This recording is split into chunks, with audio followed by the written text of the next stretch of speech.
पीले दांत वाली बहू। रंजना कभी ब्रश नहीं करती थी। उसे कितनी बार उसके माँ बाप ने डांटा, लेकिन उसका कोई असर उस पर होता ही नहीं था, जिस कारण से उसके दांत पीले पीले हो जाते हैं। शादी के बाद। अरे बहू, वैसे तो तुझ में कोई कमी नहीं है, पर तेरे दांत इतने पीले कैसे हैं बेटा? कैसे मतलब? कोई सर्जरी थोड़ी ना कराइए। वो तो क्या नाम, मैं ब्रश नहीं करती थी तो पीले हो गए। अब क्या करूं? आप कहें तो लाल करवा लूं या फिर काले? यार ये क्या है, क्यों माँ से लड़ रही हो? लड़ रही हूँ? अरे मैं लड़ रही हूँ या ये बोल रही है कि दांत पीले हैं, पीले। अरे तपस्या थोड़ी ना की है इन्हें पीले करने के लिए। बकायदा ब्रश नहीं किया है 20 साल तक, तब जाकर। छी, कैसी बात कर रही हो? ये उस वक्त तो पीले नहीं थे जब हम लोग तुम्हें देखने आए थे। अरे तब साफ करवा लिया होगा डेंटिस्ट के पास जाकर। अब देखो कैसे पीले पीले लग रहे हैं। रंजना सास की तरफ गुस्से से देखती है। फिर शुरू हो गई पीले पीले पीले। अरे पीले तो तब भी थे जब मेरे हाथ का रसगुल्ला उड़ा उड़ा कर खा रही थी और बोल रही थी, लड़की नहीं गुणों का खजाना दे रहे भाई साहब आप। खैर, अब वो लोग करते भी तो क्या करते, पीले दांत वाली बहू पल्ले पड़ी थी तो झेलना तो था ही। एक दिन कीर्तन में रंजना गाना गा रही थी। अरे कमला बहन, माँ का द्वार है, यहाँ तो सब शुद्ध होकर आते हैं, फिर अपनी बहू को ब्रश भी नहीं करवाती तुम। दूर से पीले पीले दांत भक्ति में बाधा उत्पन्न कर रहे हैं। अरे कोई 2 साल की बच्ची थोड़ी ना लेकर आई हूँ मैं बहू बनाकर। अच्छी खासी लड़की है, अरे कैसे करवाऊं ब्रश? ये तो उसे खुद करना चाहिए ना। अब माँ बाप तो इसके जैसे तैसे निपटा दिए, ये नहीं सोचा कि सास कैसे संभालेगी। सास बहू को लेकर घर आ जाती है, लेकिन सोच लेती है कि अब इसे लेकर कहीं नहीं जाएगी। अगले रोज बहू कहती है, अरे क्या हो गया, मंदिर नहीं जाना क्या? कीर्तन का वक्त हो रहा है। मेरी मधुर वाणी से कान्हा जी जागते हैं और सोते हैं। आप तो जानती है ना उनकी भक्ति में कितना मन लगता है मेरा। वो क्या है ना, तबीयत ठीक नहीं लग रही है मेरी, आराम करूंगी मैं। तबीयत ठीक नहीं लग रही? अभी तो मिथुन के गाने पर नाच रही थी आप, और अब बोल रही है कि तबीयत ठीक नहीं लग रही। अरे भक्ति में मन लगा लो सासू माँ, ऊपर जाना है, क्या मुंह दिखाओगी आप? हाँ? सास को बहू की बात पर गुस्सा आ जाता है। मैं क्या मुंह दिखाऊंगी, इसकी चिंता तो ना कर, समझी? अपने मुंह की चिंता कर, जो ये पीले पीले दांत लेकर हर जगह पहुंच जाती है। पता है लोग कितना मजाक बनाते हैं। ना जी ना, मैं नहीं जाना कहीं तेरे साथ।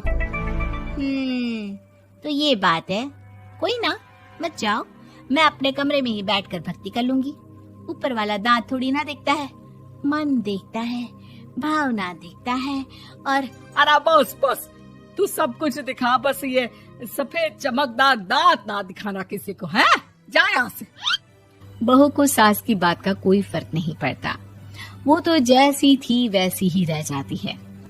सुबह नहाकर किचन में खाना बनाना, फिर खाना खाना, कीर्तन भजन करना और सो जाना। एक दिन, माँ जी मैं सहेली के घर जा रही हूँ, शाम को लेट आऊंगी। हाँ हाँ तो जाना, मैंने कौन सा तेरी आरती करनी है घर पर बैठकर। रंजना सहेली के घर जाती है, जहाँ वो पार्टी में जाने की तैयारी कर रही होती है। अरे शिखा, कहाँ जाने की तैयारी कर रही है? मैं गलत वक्त पर आ गई क्या? अरे नहीं यार, उल्टा सही वक्त पर आ गया। मैंने ये साड़ी और ज्वेलरी निकाली है यार, शाम को इनके ऑफिस की एक पार्टी में जाना है। बताना कैसा लग रहा है ये सब?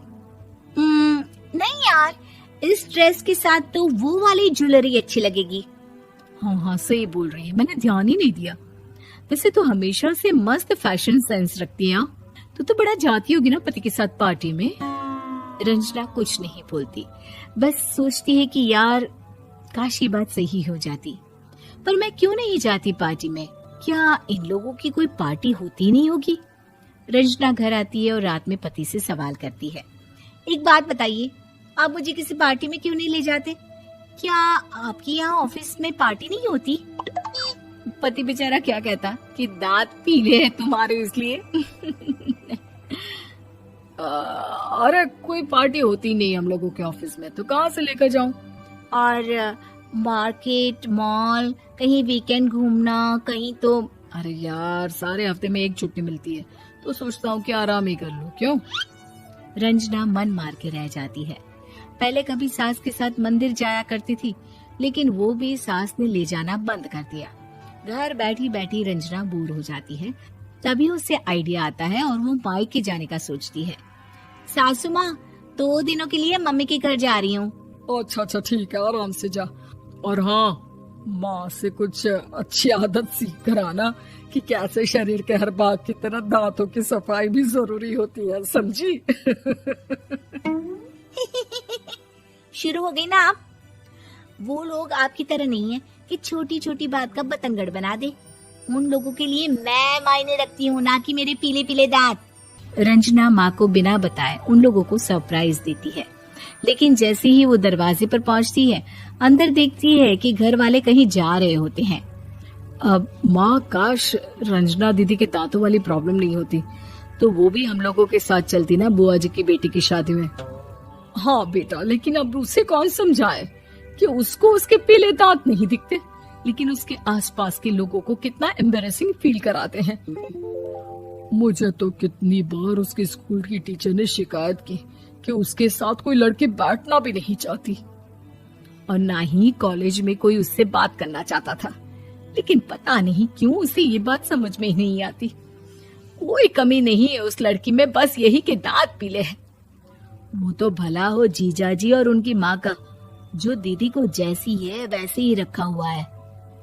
रंजना को अपने घर वालों की बात सुनकर बहुत दुख होता है। वो सोचती है कि वो क्या करे, लेकिन फिर वो सीधा डेंटिस्ट के पास जाती है, अपने दांत चमकाती है और कसम खाती है कि वो रोज ब्रश करेगी। अरे क्या हो गया? तुम तो 2 दिनों के लिए गई थी ना। पर कोई ना, अच्छा है, चलो आ गई तो। रंजना सास के सामने आकर खड़ी हो जाती है और पूरी स्माइल करती है, उसके चमकदार दांतों को दिखाती हुई। हैं? चले मंदिर। माँ, मुझे माफ कर दीजिए, मैंने आप लोगों को बहुत एम्बैरेसिंग फील करवाया। मैं आज से रोज ब्रश करूंगी।